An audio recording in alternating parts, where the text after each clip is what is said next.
أعوذ بالله من الشيطان الرجيم. بسم الله الرحمن الرحيم. يا أيها المزمل قم الليل إلا قليلا نصفه أو انقص منه قليلا أو زد عليه ورتل القرآن ترتيلا إنا سنلقي عليك قولا ثقيلا إن ناشئة الليل هي أشد وطئا وأقوم قيلا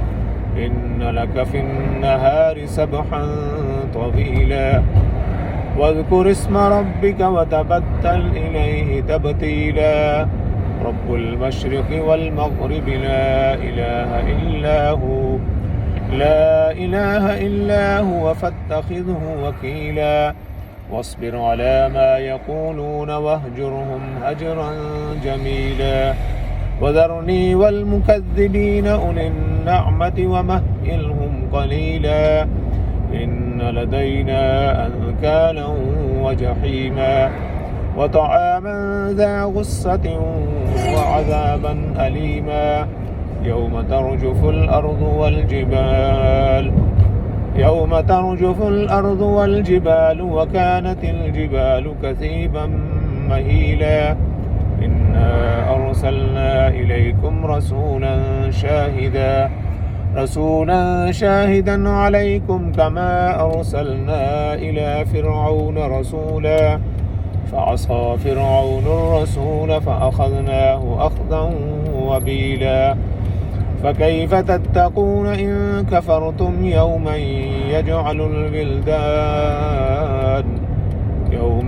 يجعل البلدان شيبا السماء منفطر به كان وعده مفعولا إن هذه تذكرة فمن شاء اتخذ إلى ربه سبيلا إن ربك يعلم أنك تقوم أدنى من ثلثي الليل ونصفه وثلثه وطائفة من الذين معك والله يقدر الليل والنهار علم أن لن تحصوه فتاب عليكم فاقرؤوا ما تيسر من القرآن علم أن سيكون منكم مرضى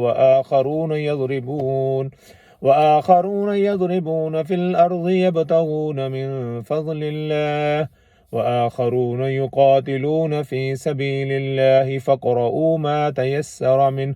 وأقيموا الصلاة وآتوا الزكاة وأقرضوا الله قرضا حسنا وما تقدموا لأنفسكم من خير تجدوه عند الله هو خيرا